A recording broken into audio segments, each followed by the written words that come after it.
US writing education is in crisis.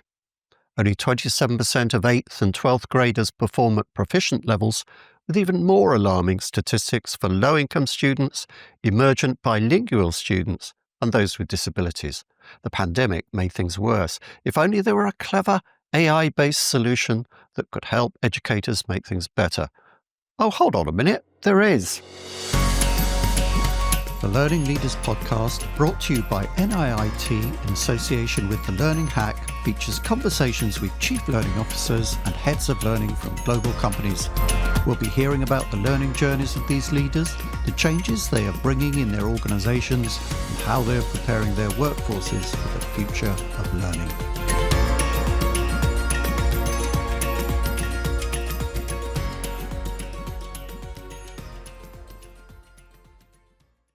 Following is a conversation with Dr. Toni-Ann Vroom and Dr. Dina Episcopia-Zoleo, co-CEOs of the Writing Revolution, an educational non-profit that empowers teachers and administrators with tools and training for effective writing instruction. Toni-Ann has been with the Writing Revolution since 2014, helping to guide its national expansion and the digital transformation that's making the Hochman Method accessible to thousands of teachers and hundreds of thousands of students. Dina joined TWR after a career in academic leadership and education reform, bringing deep expertise in curriculum design, literacy development, and organizational growth. Together, they pioneered an AI-driven literacy platform developed in partnership with NIIT that preserves the rigor of the Hochman Method while dramatically reducing teacher preparation time. We'll be talking about this innovation, powered by their AI coach, Judy, named for the inventor of the method, Dr. Judith Hochman. We'll hear the ways it's transforming how educators teach writing and what it means for the future of literacy education. So Toni-Ann, Dina, welcome to the Learning Leaders Podcast. It's a pleasure to have you both on the show. Thank you. Likewise. Thank you. Thank you for having us. TWR has been tackling the literacy crisis for more than a decade, working to make the Hochman Method a practical tool for teachers everywhere. Can you start by giving us a sense of the scale of the problem you're addressing and what you see as the biggest barriers to effective writing instruction today? Dina, do you want to kick off? Sure. We know that writing is a fundamental skill. It's essential for success in school, the workplace, and in life. And it's also one of the most cognitively demanding skills that we ask students to do. But the reality, John, is that we are failing far too many kids when it comes to writing instruction. When students don't learn to write clearly, it affects everything: how they learn, how they read, how they express themselves, and how confident they feel. And when poor writing habits persist, they carry over into the workplace, affecting communication, career growth. But the reality is it's no one's fault. The real issue is that most teachers were never taught how to teach writing. I know this firsthand because I was a former high school teacher, and I knew how to assign writing, but not how to teach it. And assigning writing is not the same as teaching writing. So I think this resonates with many teachers because they also feel that they're not equipped to teach writing, and that's a gap that the Writing Revolution is aiming to fill. How does that happen? If I cast my memory back to my school days, I mean, obviously it's a very, very long time ago, and, we had to learn to sharpen the chisels, to carve it into the wooden tablets and everything, and, back in them times. How is it we're not actually taught to write in a lot of cases? Yeah, I would say that students' inability to write is often this problem that's hiding in plain sight. It often looks like something else. So sometimes you may look at a written response and say, well, there was a comprehension issue. The student didn't understand what they read, or it's a content issue. They just don't know the facts that they used to know, or in a science class, they can't express their reasoning. And when you look really closely, you start to diagnose and say, wait a minute, is it a content issue or is it an actual writing issue? Do they have the ideas, which we know they have, and just can't get them out? So what we see a lot of is, explicit teaching and writing with the transcription process, meaning teaching students how to form letters, how to spell words. And then there's this assumption sometimes that they'll just take it from there, that once you show them how to write, they're just going to come up with these ideas and be able to express. Or, if you teach students the rules of writing, you teach grammar,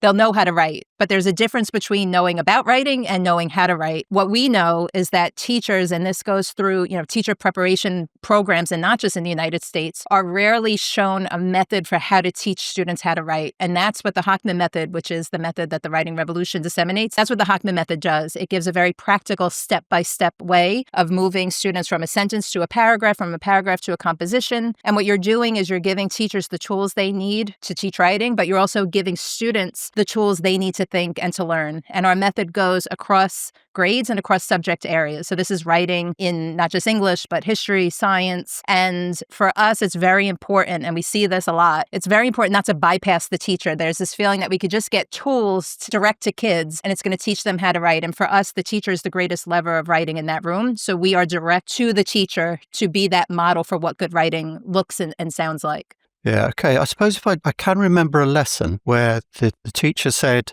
he was complaining that we didn't seem to know the rules of grammar very well. And he said, look, I know this is going out of fashion. I'm not supposed to do this, but I'm going to teach you grammar. And he taught us the kind of, noun, verb, participle sort of stuff, which was going out of fashion at the time in the 60s, I suppose. Maybe, it's taken a while to kind of get that back into it. Just to clarify with the Hochman Method, we're also not, grammar is important, but we're not teaching grammar in isolation. We're teaching grammar organically through the strategies, which is really important to note, right? Because students labeling, what we've learned is the labeling parts of speech or the diagramming sentences, John, that you may have done, I may have done, really doesn't help transfer when students, and the research says this, right? That it doesn't really transfer to students' ability to compose. So it's important that they understand grammar, but we teach it through the context of their writing and through these strategies.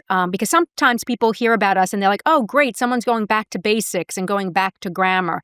And that's not necessarily what we're doing here. We're really, yes, we stress it, it's important, but it's really that we are showing really what good writing looks like, written language structures. And then, of course, the grammar is being taught, not divorced from content, not in isolation, but through the strategies and the method, if that makes sense. Yeah, okay. So we are perhaps teaching the scaffolding, the basic kind of building blocks of how to put sentences together, cats on the mat. But then how do you actually get from there to writing an interesting sentence and a useful sentence, and how one sentence leads on to the next and so on. And I know that technology plays a big part in your solution. But before we get on to that, I'd like to hear a little bit about your own journeys into this. How did each of you come to the writing revolution, and what drew you to this mission in particular? So back in, I think it was about 2008, Toni and I were teaching at a large New York City high school, and the school was really struggling academically at the time. And one of the biggest issues that we sort of uncovered was that students really were struggling with writing. And our students had great ideas. They could a lot of times tell you what they knew, but they really collapsed when they had to get it down on paper, especially on state exams, right? We saw so many blank pages. And not, again, for lack of really effort, but students simply just did not know how to begin. And that was really heartbreaking to see. So then we were introduced around that same time to Dr. Judith Hochman and her method. And honestly, John, we were blown away. Both, I think, looked at each other at the time and thought, like, where has this been all our lives? Because for the first time, someone actually had broken down writing into these clear, manageable steps that made so much sense for teachers and for students. And so when we brought the method back to our classrooms, the results were transformational. Students started writing and thinking with so much more confidence. Their reading comprehension improved, their learning improved, their participation because they were more confident, and the blank pages disappeared. And that experience really changed the trajectory of our careers because we saw what was possible when writing instruction is explicit and it's embedded across all grades and subject areas. So in about 2014, Toni and I left the New York City Department of Education, took a leap of faith, and helped Dr. Hochman launch the Writing Revolution. It was the best thing that we've done, I think, both personally and professionally, because we are so passionate about getting this method out to so many more teachers and their deserving students. Yeah, I think for us, we saw almost immediately what this could do for students. And we had older students. We taught high school. So we're talking adolescents, ages 14 up to 20 years old. And for so many of them, they're written off that you get them at that secondary level and it's just, let's push them out the door. And we saw that when you actually pull the curtain back and show them how, it's not too late. And you could see a quick change pretty dramatically and pretty fast. So we were just very motivated to get this to more children. And then we started to think about, well, what happens when you get this to children when they're younger? Imagine our high school students, if when they were in kindergarten and first grade, they were shown how to write, what would their trajectory have been? What would they have looked like when they walked into our classroom? So for us, it was sort of a no-brainer of wanting to get this out there. And also on the teacher end, we've always wanted to help our colleagues. Back when we were in our school, that's a lot of the work that we did. And we sat in those ed programs the way that they did, where you're learning a lot of theory, which is important, right? But not a lot of what's practical. So just, knowing about teaching the same way, knowing about writing isn't the same thing as knowing how to do it. So for us, we saw this method, we knew what it could do, and we said, let's take the leap of faith because we know it works. And there's too many teachers out there that aren't receiving this that we could get this to. As learning leaders, you share the role of co-CEO, which is still fairly rare in the nonprofit world. How do you divide responsibilities and make decisions and play to one another's strengths in leading the organization? That's a leading question. I'm assuming you do play to one another's strengths.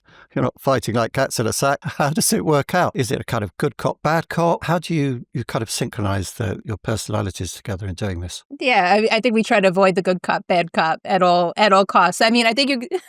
Right. I mean, for us, you heard our journey. We've been working side by side for over 2 decades. We naturally collaborated back when we were in the classroom and we said, let's join our classes together and we'll teach the lesson together. So we have this natural relationship. Not every, 2 people would have together, but we do. So for us, it just feels very natural. For our team, for the sake of clarity within our team and to avoid the good cop, bad cop, we divide responsibilities usually on project lines or departmental lines, but there has not been a big decision that we've made in the history of our organization that hasn't been made together. This is not siloed. We don't want our team to be siloed. For us, the decisions are made jointly together. And we do. We balance each other out where we need to, but we have always been in alignment where it matters most. And that's how this has worked for so long. It's so interesting. So often we hear about leadership and it has a very strong focus on the individual, but to lead as kind of part of a team of 2, is that very different when you think about your own leadership development and you factor in the fact you're part of this duo? Does that change the way you think about leadership itself? I don't know. It's interesting because sometimes they say, leadership is really lonely. And it's really been amazing to do this work with someone. I call Toni-Ann my partner in purpose, and really be able to just play ideas off each other, play that role of having different perspectives. And it just makes it, I don't know, I wish more and more people would consider it because it does make the task much more enjoyable, and I just feel much better about doing it when you have someone as strong next to you on that journey. The Hochman Method has been validated over many years in the classroom. What have been the key challenges in scaling it nationally? Now, the whole point about a technology solution, that it's much more scalable than most kind of educational means. But when it comes to actually spreading something like this nationally, obviously you're dealing with kind of bricks and mortar institutions, geographical spread, different parts of the country with different policies and so on. So what have been the challenges around that? And now, of course, you're doing it internationally as well. And how do you do that without diluting its integrity? Sorry, 2 questions for the price of one there. I think I'll start by saying that training is really the heart of what we do at TWR, right? Training in the method. So you would hope that you wouldn't just pick up a tool or a power tool without really sort of knowing why you're using that tool. And then, of course, like how it works, you would hope. But the same sort of, I think, holds true with the Hochman Method. You want teachers to really understand why it works, and then how to use it effectively in their classrooms.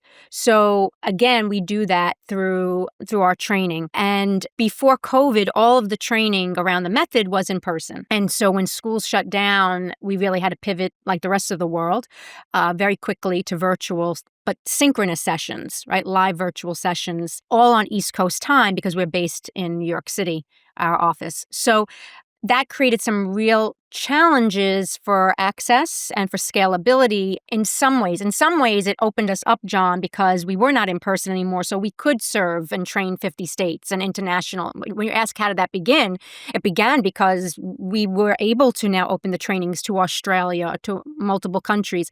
But then as far as keeping that going and scaling it, the live virtual trainings sort of again started to pose some real constraints. For example, in Australia, which really has taken TWR and run with it, our own faculty were teaching courses at 2 a.m. in the morning, East Coast time. And so we said they were fueled by lots of coffee and commitment, but we knew that model is not sustainable or scalable. So that's where we partnered with NIIT to really see how we could leverage technology. And they helped us develop this MyTWR hub, this sort of centralized location for our training, for our tools, which Dr. Vroom will speak about a little bit more later. But we developed a self-paced version of the training, and we launched that this July. And so that has been really, we see a way to scale and a way to not lose the fidelity of the method, right? Because we have built the content. We've created this with the help of NIIT, this very interactive experience or LMS that teachers could access anytime, anywhere. It's been incredibly well received, both by our audience in the United States, our teachers in the United States, and internationally. Obviously, because educators love the flexibility.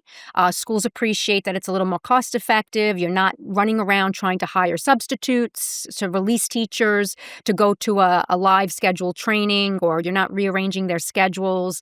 And so there's a real appetite for it. So we see the self-paced training as a real future option for how educators learn the method. Yeah, I'd say that, listen, scaling anything and maintaining that fidelity is a challenge, let alone, John, you said it, there's different contexts. There are no two states, districts, schools, classrooms that are alike. So how do you do that? How do you maintain that fidelity while giving that opportunity for flexibility? And for our method and for our program, it starts with the training. But implementation has a learning curve because it's on the teacher to take what they learn in that training and embed it in what they're teaching. This is not a scripted curriculum where we're handing something over or a program in a box where you're just following the script. It's on you to take your knowledge of your content, your knowledge of the method, and put those things together. So what we have found after doing this for years is teachers need the training, and we also have a book that codifies the method that's helpful. But teachers need tools. They need resources to actually take something that's abstract, like a strategy, and put it into practice. And they need ongoing support and coaching because as you're doing this, new things arise. How do you measure student progress? How do you know how quickly to move through the method? So the coaching piece is important. Our team spent a lot of time developing the tools, the resources, and we were always dreaming bigger of what else can we make to make teachers' life easier? But the coaching part was the hardest piece of this in terms of scale. Our faculty team that works with the schools is very small by nature. They are all former classroom teachers that did this method themselves, and they sit there and they work alongside a teacher and help them with the method. But the question is, how do you do that outside of a handful of schools or districts? If you turned around now and said, make a wish, I could give you, 50,000 teachers now to go and work with you and try to disseminate this method and give that coaching, part of this, that wouldn't even scratch the surface. There's approximately 3 million teachers just in the United States alone. How do we do that? And that's, spoiler alert, that's where AI is going to come in as one of our solutions. Okay, let's get on to AI now then. So let's talk about the innovation that's getting so much attention for you right now. Your AI-powered coach, Judy, named for your founder, Judy Hochman. How did the idea emerge and what problem were you specifically trying to solve for teachers?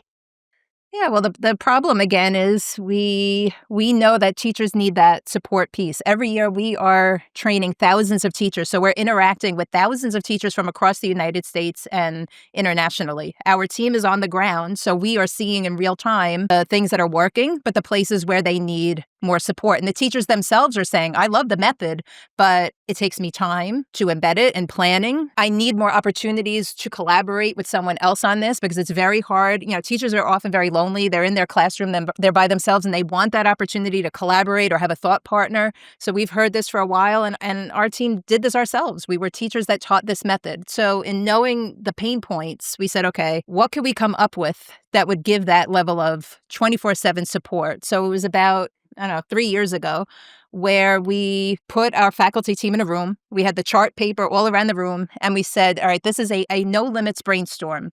Take all current constraints of resources, budget, technology, what's possible now, get that out of your minds and just brainstorm what could we create that would help teachers do this more effectively and really help them in their teacher practice. And we came up with a lot of things, but 3 ideas emerged that eventually became what's now Judy. One, an activity worksheet generator, something that would help the teachers create the worksheet of the writing activity to put in front of kids. At the time, we were already thinking about AI. We didn't really know so much about it, but we said, is there a way to leverage AI to give teachers feedback? Because up until that point, we were doing it. Our small team, including, Dr. Zoleo and myself, were manually giving teachers feedback on their materials. And obviously that can't sustain. So AI for feedback. And then in hindsight, we laugh at this a little bit, but we said, remember back in the day when you had Microsoft and you had the paper clippy that, dating ourselves, but omnipresent, like a little irritating, but that thing that was always there that could provide you that constant support. And for us, the light bulb is part of all of our materials. You see it in our logo. So it wasn't going to be a paper clip. It was going to be like this little light bulb that was always there that would help you, that would answer questions. So if you put activity generation, ongoing support, and AI,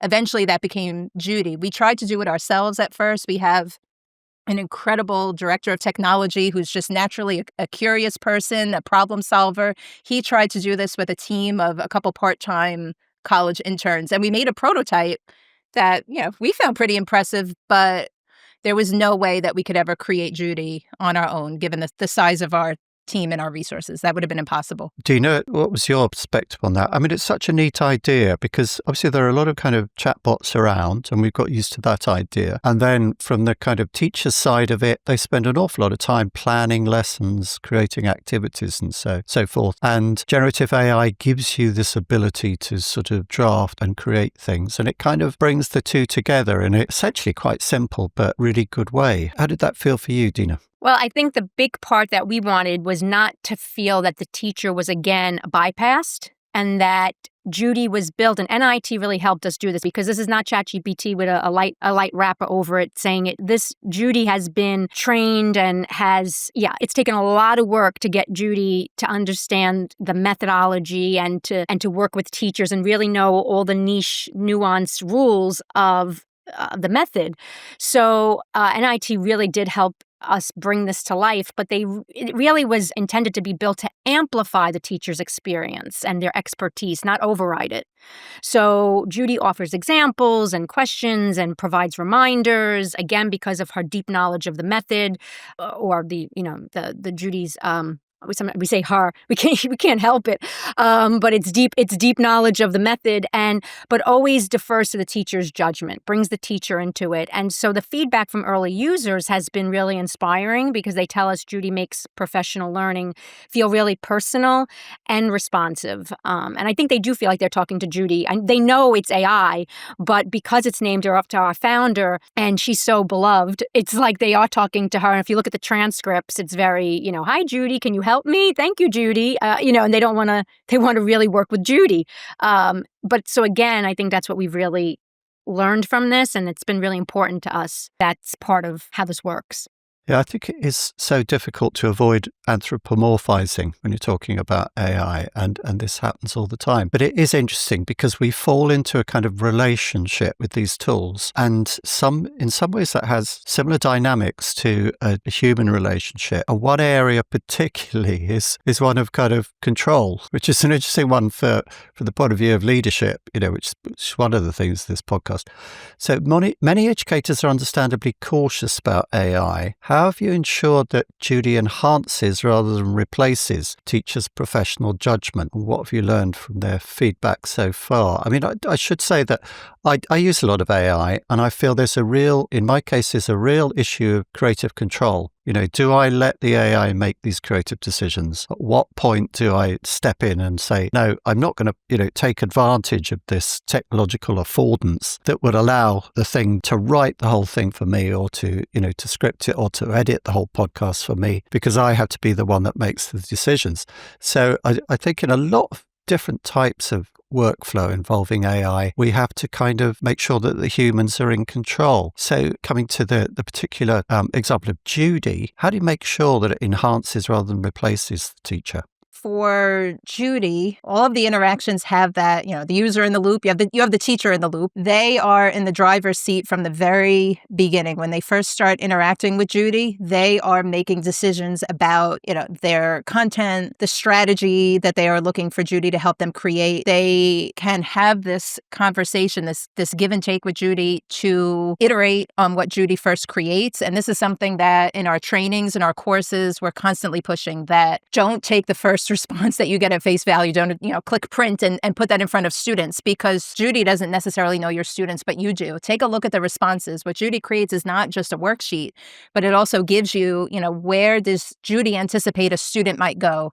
And then it's on the teacher to say, yeah, this sounds like something my student will create, or you know what, not really, let's go back and redo this. So the teacher is constantly making decisions while they're doing this interaction with the AI. I mean, for us too, we're always testing it to make sure, because we know that ultimately whatever Judy creates is going to go in front of children. So we are always testing Judy against other AI, against herself. And we are so proud of the times when Judy will say no to something. So a teacher is in the driver's seat, and they may request something from Judy that flies in the face of the method. And, if you ask ChatGPT might be more than happy to give you what you want to hear, even though developmentally, it might not be sound when we're thinking of what we expect kids to do in writing. Judy will flat out tell you no. So we can't just rely on the AI, but we do have safeguards in place to really try to make sure that we are as faithful to the method as possible, and that teachers are in the driver's seat from beginning to end. And of course, kids nowadays are very they do sort of sense when something is a bit off, because they're very tech literate. And hey, teacher, you're just giving us a load of AI slop. We're not going to take this. Where did you get this from? And what have you learned from the feedback of teachers so far about this? They find Judy very easy to use. We do user tests with teachers. From looking at even the transcripts of teachers and what's being produced, for people that have been doing the method for years before there ever was a Judy, they're saying basically, where has this been? I know what it's like to try to do this on my own, and to have something that helps me do what I was already doing, but do it better, do it more efficiently, do it faster. It pushes teachers thinking in a way, too, that maybe they said, I never really thought about using a strategy that way. And Judy offered it as a suggestion, and Judy will always give the reason why. And it really opened my eyes up to what's possible. So for teachers that have been doing TWR for a while, they really see the benefit. And for teachers that are new to it, we think it's really going to quicken that learning curve so that they could implement more quickly. And the adoption of it and the implementation of it in a school or district is going to be that much faster, because you're going to shorten that amount of time it's going to take for them to really learn it and understand it. Yeah, to piggyback on that, Toni, and that's exactly what I think is happening, because now we have Judy is part of all of our training memberships. So when teachers sign on to attend training, automatically in that package, they also get access to our tools, and they get access, obviously the tools include Judy. It really means that teachers, after they learn that strategy, they can immediately apply what they've learned using Judy or with Judy's support. And as Toni-Ann mentioned, it's really going to close the loop between the professional learning and the classroom practice in a really powerful way.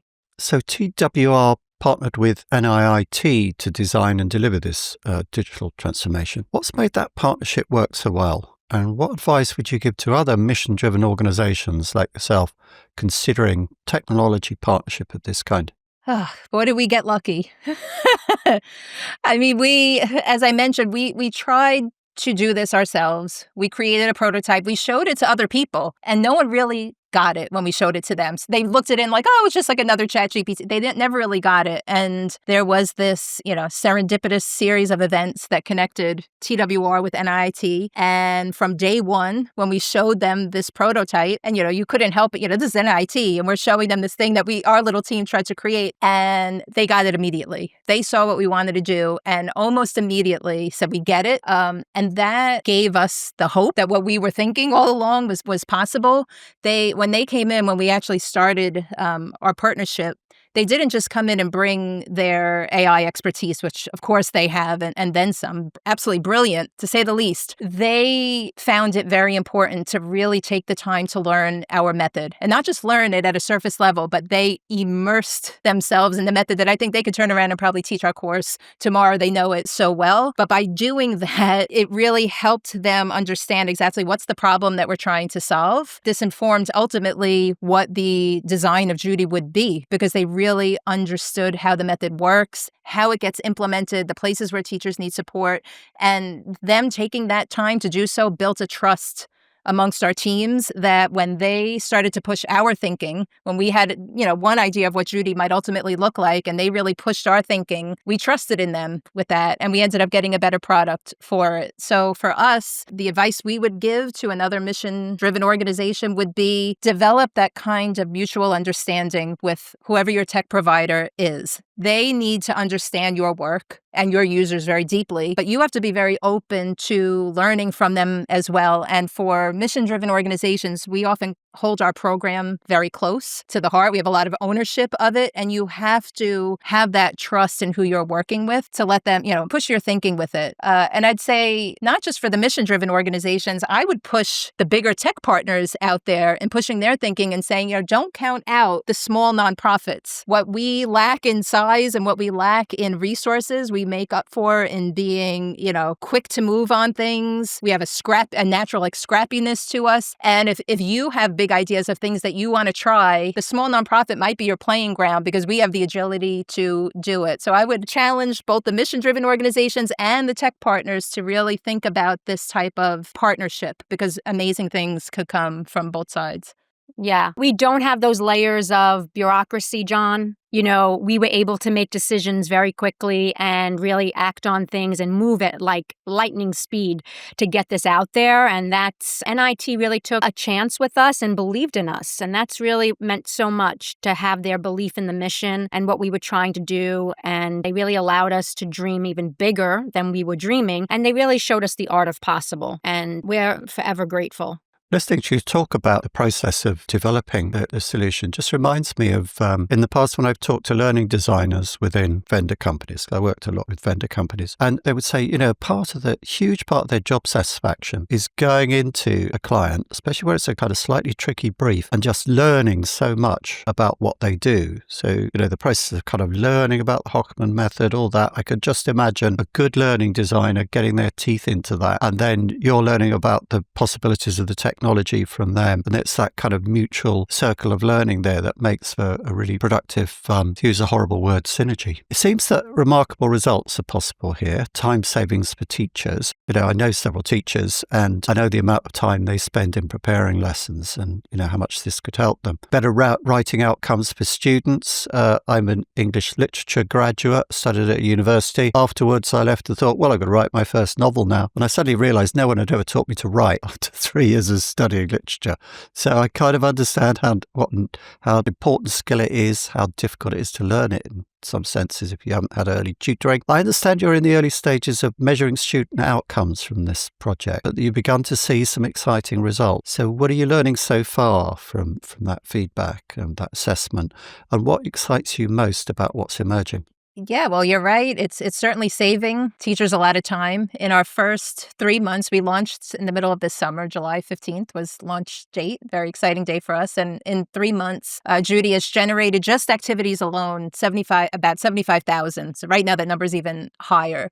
And if you think about how long it would have taken to create one of those, on average about an hour's time, just starting to do the math and your mind is blown thinking about the possibilities there. So it's saving teachers time in the creation implementation part, but what we're really excited about is seeing how teachers are using Judy in her coaching aspect, which there's other worksheet generators out there. They shouldn't be doing the Hochman Method. Hopefully they're not, but you never know.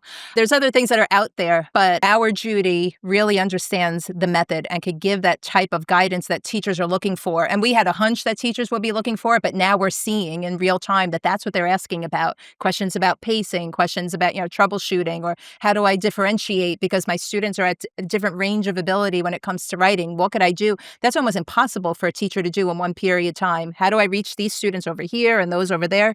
And Judy's able to do that for them. So we're getting tremendous feedback from teachers about the coaching part of Judy that would have in the past been our team sitting side by side with the teacher and doing it. Now this is thousands of teachers getting that 24/7 access to it. Yeah. To add to Toni, and I think also what this has helped us is really think about the implementation chain, John, as far as outcomes. When you're moving into schools and districts to really have an impact, right, which really should be the North Star, the impact and the student outcomes, you really need to consider all of the different players along the implementation chain, so to speak, right? How does the principal interact with this? How does the district leaders, the superintendent, and then the teachers, and then obviously to the students, you really need to consider all that. And with NIIT's help, this hub that they've created for us with Judy and the self-paced training, now there's this data dashboard that everyone has access to. So the principals and the superintendents and everyone has information at their fingertips that really can help them make informed decisions or really assess how implementation is going. It's no longer just a hunch. It's really now that they have some real great information to see how many teachers are using Judy, what are they creating in Judy. And that way you can stop a teacher in the hall, John, and say, hey, Toni-Ann, I just, I used to be an assistant principal and I know how much this can really help in leading an implementation of anything. You stop Toni-Ann in the hall and you say, Toni-Ann, I just saw that you created, 10 activities in Judy this week. That's amazing. That's incredible. I can't wait to see when you bring to your next common time or your next faculty meeting what your kids are doing and we can celebrate it. Celebrating those victories and really taking opportunity to really encourage and cheerlead, especially from leadership, is huge. And so the technology is really helping us do this. And that's how the outcomes, it's in its infancy to see the student outcomes just yet. We have student outcomes, John, about the Hochman Method in other ways, right? Before Judy. We knew that it was working. We have states like Louisiana. We have districts that are really, the needle has moved where historically the needle has not moved on state exams. And we've seen we've had studies done about it from third-party evals to see what the outcomes are. And so we know it works. We've seen the student outcomes, but this really helps. The potential is limitless of what this is going to do for especially schools and districts looking to implement this K-12. We will be able to connect, hopefully soon, the student outcomes to the usage of Judy and the hub and the self-paced and all the things that NIT helped us centralize in a really powerful way. And I think we'll all look forward to seeing those results and learning more about the impact that it has in the future and maybe seeing you stepping up on stage and picking up awards by the sound of it. So looking ahead to the future, how do you see AI and digital learning shaping literacy education over the next 5 years, more generally? The next 5 years, that's a long time period in AI. Maybe think, 2 or 3 years ahead perhaps. And what's next for the writing revolution in particular? If you start with the general reflections, I think. Yeah, well, we know even before AI, we know what teachers need to be successful when it comes to literacy instruction. And for us, writing instruction is a big part of that. Reading instruction gets a lot of attention, especially lately with the science of reading, and that's great and that's important. And the two should never be divorced, writing and reading. We know that, and this is not just a hunch, and this is not just the writing revolution saying this is decades of research, that writing instruction is most effective when it's taught explicitly. So we know that teachers need a methodology that works, resources, time, support, coaching, all the things that will help them be successful. And up until now, those things have not been equal. Teachers have not had equal access to the training, to the support piece of it. And of course, AI has that potential to level that playing field for teachers because they could all have that access. But that's if we could get the access to all of the teachers that are not just in the United States, but internationally. So for us as a mission-driven organization, the Writing Revolution, our work over the next few years is to work tirelessly to get access to our tools, our our hub, our training to as many teachers as possible. And we know that's going to require partners, right? We can't do that alone. We know the power of partnership. So for us over the next couple of years, that's going to be part of our work. Yeah. And hoping that you get some philanthropic support, some people really who want to see this get into the hands of as many teachers as possible will really help in our efforts there. Because ultimately what we're really trying to do, John, is that, as Toni-Ann mentioned before, there's about approximately 3 million teachers just in the United States alone. And so by 2030, we're really trying to reach about 1 million of them. That's our goal. It's an audacious goal that we have, but we really think that we can do this through many ways, right? We have a book and our trainings and the tools. And so we are really trying to think about how we can get this into the hands of teachers, but with fidelity. And there's just simply no way of doing that without leveraging technology and AI. So we do see that this hub that has our self-paced training, that has our resources, that has Judy, will really help us scale training and coaching in ways that were never possible before. And while really keeping the integrity of the method at the center. So we see this as the future of literacy education, that you're not replacing teachers, but you're really empowering them with the tools and the support they need to really help every student become a strong writer, learner, thinker. And, that's our North Star. So that's what drives us every day. Great stuff. Well, it's been great to spend time with a couple of such inspiring and collaborative revolutionaries. More power to your elbow, as we say on this side of the channel. Thank you very much for taking the time, and best of luck with it in the future. Thank you, John. Thanks for having us. Thank you so much. That's all on the Learning Leaders podcast for this time. Many thanks to our guests. Learning Leaders comes from NIIT in association with The Learning Hack. To make sure you don't miss an episode, please subscribe to the show on your platform of choice or on YouTube. And if you want to help others find us, please make sure you like, rate, and give a glowing review. We'll be back in your feed very soon. So until next time, keep faith, keep leading, and above all, keep learning.